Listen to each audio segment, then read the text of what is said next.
Submit करने के बाद फिर दोबारा तो जा नहीं सकते हैं, ये तो हाँ, ये तो नियम है। तो इसी से रिलेटेड है कि रीजनिंग में और मैथ में ज़्यादा टाइम अगर आ रहा है तो करो, बैक आके आप मतलब वो कोशिश मत करो कि मुझे ऐसे ट्राई करना है, चैलेंज मत करो अपने। भी हूँ मैंने, हाँ जी, मैं नेट क्वालिफाई हूँ, लाइब्रेरी साइंस से ही। तो क्वेश्चन नेट लेवल का ही था।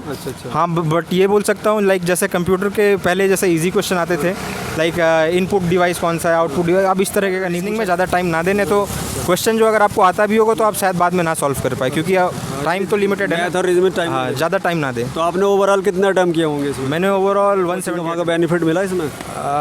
बेनिफिट तो ऐसा तो नहीं, डायरेक्ट सब सारा क्वेश्चन तो नहीं आएगा। हम लोग एस्पिरेंट है, पढ़ाई कर रहे हैं, तो पढ़ाई तो हमको सब चीज़ से करना पड़ेगा ना, जो भी टेस्ट सीरीज़ मिले, चाहे टेक्स्ट बुक की हो या अड्डा 24/7 हो, मैथ रीजनिंग, ये जो पेपर 1 जो है वो तो हर जगह कहीं ना कहीं से हमें तो। DSSB का लाइब्रेरियन का एग्ज़ाम छूट चुका 10 जुलाई का, और कैंडिडेट एग्ज़ाम देखा है। इनसे पूछते हैं कि पेपर का लेवल कैसा था, और जो है सिलेबस को और पूरे सिलेबस को डिस्कस करेंगे, और कौन कौन से जो है हिंदी के टॉपिक है, कौन कौन से इंग्लिश के और मैथ के और रीजनिंग के, और जो साइंस का एक इसमें 100 नंबर का है, उस पर पूरे डिटेल से जो है इस पर बात करेंगे। आप जब एग्ज़ाम दे रहे थे तो उस टाइम एग्ज़ाम देते टाइम जो है लेवल जो है प्रीवियस से टफ लगा या आसान लगा इस बार? प्रीवियस से ज़रा टफ था, पैटर्न भी थोड़ा चेंज था। अच्छा, पैटर्न चेंज है इसमें? थोड़ा सा चेंज है। अच्छा, थोड़ा चेंज था। तो अच्छा, इसकी बात कर लेते। जीएस से रिलेटेड जो है वो स्टेटमेंट वाइज क्वेश्चन मतलब 4-5 पूछे गए हैं, 1 लीनियर क्वेश्चन नहीं है। जीके में? हाँ, जीके में सबसे ज़्यादा पोर्शन ज्योग्राफी का, पॉलिटिकल का कहाँ से पूछा है, इतिहास का कहाँ से ज़्यादा पूछा? एक्चुअली स्टैटिक से ज़्यादा आया है question, static and current affair. Current affair किससे रिलेटेड था? पुरस्कारों से, पद्म पुरस्कार हैं, अर्जुन पुरस्कार हैं, खेलों से, ट्रॉफियाँ वगैरह हैं, कौन से ज़्यादा पूछा? नहीं, ट्रॉफी से तो रिलेटेड नहीं थी, वो इकोनॉमिक्स को लेकर रिलेटेड थी। लाइक ह्यूमन इंडेक्स जो है उसमें हमारा रैंक कितना है। अच्छा, रैंक पूछी? जी हाँ, ह्यूमन इंडेक्स से एक रैंक वाली क्वेश्चन है। कोई संयुक्त सैन्य अभ्यास भी पूछ रखे थे? संयुक्त अभ्यास तो नहीं पूछे हैं, एक रैंक से रिलेटेड क्वेश्चन आई, और एक वर्ल्ड बैंक जो है, वर्ल्ड बैंक का मतलब अभी फ़िलहाल 2022 में 5.8 था, तो उसको कितना एस्टिमेट किया, और जो ऑप्शन है बहुत ही ज़्यादा कट टू कट है, लाइक 5.7, 5.6, 5.8। तो अगर बहुत ही ज़्यादा मतलब अगर आपको याद है करंट अफेयर तो ही आप अटेम्प्ट कर पाओगे, और क्योंकि दूर दूर पे जो ऑप्शन रहता है तो हम लोग छांट देते हैं, लेकिन ऐसा कुछ नहीं है, बिल्कुल सटा के दिया हुआ था। स्टैटिक जीके में और किसी अंतर्राष्ट्रीय जो संगठन है, जैसे एशियन बैंक है, वर्ल्ड बैंक है, या UN से रिलेटेड कोई क्वेश्चन? इससे रिलेटेड अभी फिलहाल तो स्टैटिक जीके में जैसे किसी देश की जो है मुद्रा पूछ ली हो?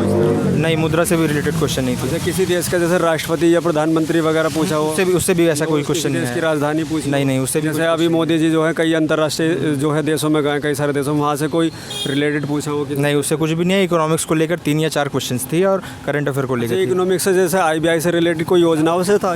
नहीं, रेपो रेट क्या होता है, रेपो रेट को लेकर एक क्वेश्चन था, और इकोनॉमिक्स में और भी NPA को लेकर एक क्वेश्चन था।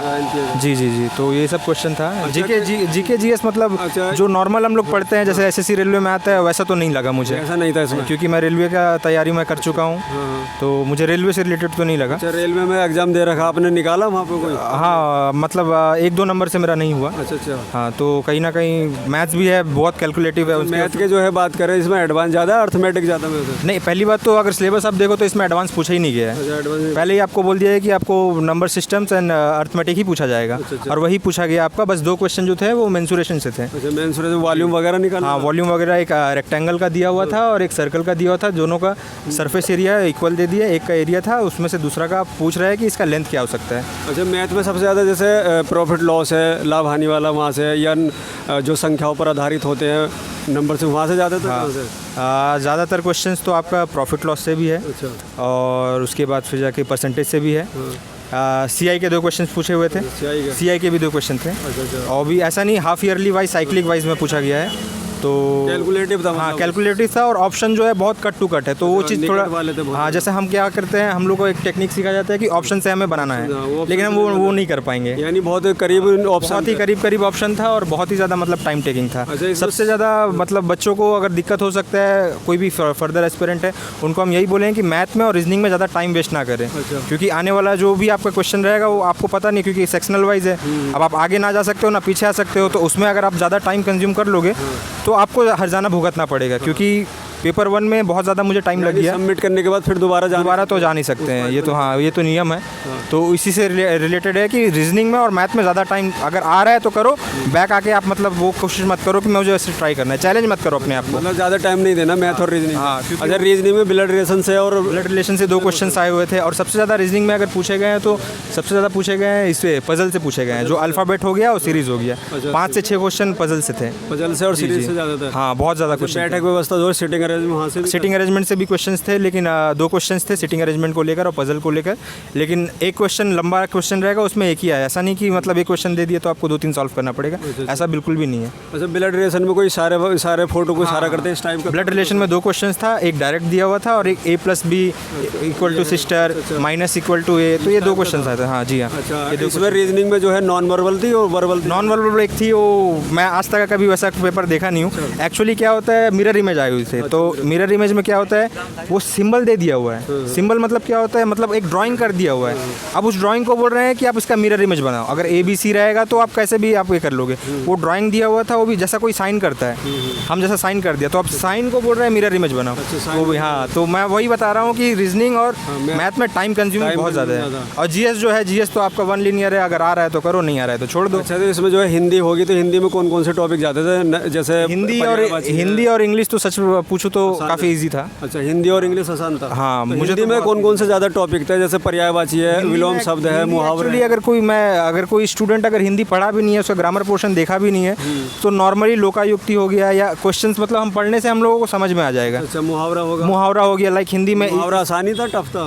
नहीं, आसान था। एक मुहावरा मुझे जहाँ तक याद आ रहा है, आग में घी डालना है, मतलब आग में केरोसिन डालना है। हाँ, केरोसिन डालना है कि तेल डालना है, कि इस तरह से रिलेटेड था। अच्छा, तो इसमें हिंदी में और जैसे संधि विच्छेद है, हाँ ये आया है, लेकिन बहुत कम था। 5 क्वेश्चन जो है वो तो आपका पैराग्राफ से आ जाएगा, और 5 से 6 क्वेश्चन आपका fill in the blanks Hindi में, जो कि बहुत इजी था।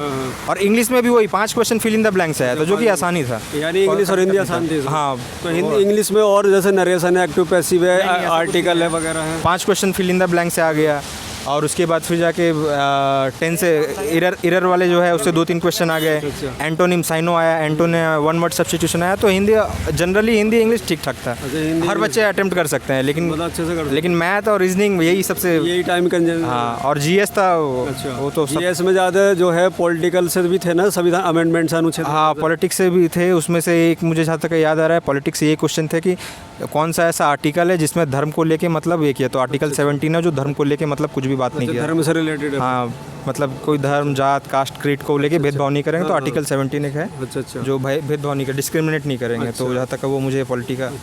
हाँ, तो उसमें अगर बात करें, आपका सेक्शन साइंस का 100 नंबर का होगा, जो लाइब्रेरियन से रिलेटेड है, उसमें कौन सा कंप्यूटर का भाग ज़्यादा है, टेक्नीशियन का भाग ज़्यादा है, कहाँ से ज़्यादा पूछ रहा था? नहीं, ओवरऑल वो तो मिक्स क्वेश्चन था। पैटर्न भी जो क्वेश्चन है, एक्चुअली मैं नेट क्वालिफाई भी हूँ, मैंने हाँ जी, मैं नेट क्वालिफाई हूँ, लाइब्रेरी साइंस से ही। तो क्वेश्चन नेट लेवल का ही था। हाँ, बट ये बोल सकता हूँ, लाइक जैसे कंप्यूटर के पहले जैसे इजी क्वेश्चन आते थे, लाइक इनपुट डिवाइस कौन सा है, आउटपुट डिवाइस, अब इस तरह का नहीं पूछा जा रहा है। सिंबल दे दिया जा रहा है, सिंबल देकर मतलब पूछा जा रहा है कि बहुत ज़्यादा मतलब ये सिंबल किससे डिनोट करते हैं। अच्छा, तो इस तरीके का शॉर्टकट की वगैरह थी क्या? शॉर्टकट की से तो नहीं, कंप्यूटर में शॉर्टकट हाँ, लेकिन फुल फॉर्म बहुत ज़्यादा। कंप्यूटर की फुल फॉर्म थी, कंप्यूटर हो गया, लाइब्रेरी साइंस के जो फुल फॉर्म होते हैं उन सब चीज़ों को लेकर, मतलब कंप्यूटर के शब्द थे, वर्ड थे, उनके फुल फॉर्म पूछ रहे थे। जी, उनके फुल फॉर्म पूछा जा रहा है। एक लाइब्रेरी साइंस का मुझे याद आ रहा है, ओपेक का फुल फॉर्म पूछा गया है। ओपेक का पूछा गया, जो तेल पेट्रोलियम। हाँ, ओपेक का फुल फॉर्म पूछा गया है। उसके बाद फिर जाके आइस लीग का फुल फॉर्म पूछा गया है। तो 4-5 क्वेश्चन फुल फॉर्म से रिलेटेड थे। अच्छा, ये भारत के अगर ज्योग्राफी में बात करें, राज्यों स्टेट से, जैसे कथकली नृत्य है या डांडिया नृत्य नहीं था, मैं आज सुबह नहीं वो नहीं था। अच्छा, ये जैसे किसी राज्य की अपने भारत के वहाँ की राजधानी या राज्यपाल, नहीं, ये सब भी कुछ नहीं आया हुआ था।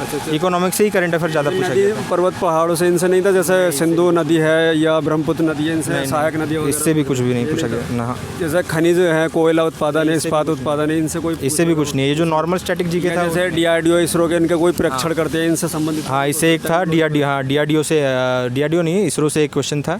इसरो से यही क्वेश्चन था कि अभी रिसेंटली 2022 में मतलब किस प्लैनेट को लेके अभी हम लोग मतलब स्टडीज़ चालू करना चाह रहे हैं। शुक्र है कि मंगल है, हाँ जी हाँ, जुपिटर है, तो हाँ उससे एक क्वेश्चन पूछा गया था। ज्योग्राफी में ना?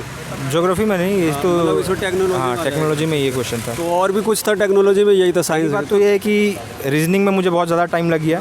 उसके बाद मैं बहुत ही ज़्यादा मतलब मैं स्पीड में समझ रहा हूँ ना, क्योंकि मुझे बहुत ज़्यादा टाइम कंज्यूमिंग हो गया। अच्छा। तो इसी के लिए मैं जल्दी पढ़ रहा था। वही चीज़ मैं अपने स्टूडेंट को, आने वाले जो भी बच्चे हैं उनको यही मैथ और रीजनिंग में ज़्यादा टाइम ना देने, तो क्वेश्चन जो अगर आपको आता भी होगा तो आप शायद बाद में ना सॉल्व कर पाए, क्योंकि टाइम तो लिमिटेड है। मैथ और रीजनिंग में टाइम हाँ ज़्यादा टाइम ना दे। तो आपने ओवरऑल कितना अटेम्प्ट किए होंगे इसमें? मैंने ओवरऑल 170 अटेम्प्ट करा। 170 जी। अच्छा, आपने इसमें किसी मॉक टेस्ट वगैरह सहारा लिया, कोचिंग का वहाँ का बेनिफिट मिला इसमें? बेनिफिट तो ऐसा तो नहीं, डायरेक्ट सब सारा क्वेश्चन तो नहीं आएगा। हम लोग एस्पिरेंट है, पढ़ाई कर रहे हैं, तो पढ़ाई तो हमको सब चीज़ से करना पड़ेगा ना। जो भी टेस्ट सीरीज़ मिले, चाहे टेक्स्ट बुक की हो या अड्डा 24/7 हो, मैथ रीजनिंग, ये जो पेपर 1 जो है वो तो हर जगह कहीं ना कहीं से हमें तो सॉल्व करना पड़ेगा। हमें तो अपने आप को सोल्यूशन देना पड़ेगा ना, प्रैक्टिस करना रहेगा। ठीक है सर, आपको जो हमारी तरफ से बेस्ट ऑफ लक कि आपका फाइनल सिलेक्शन हो।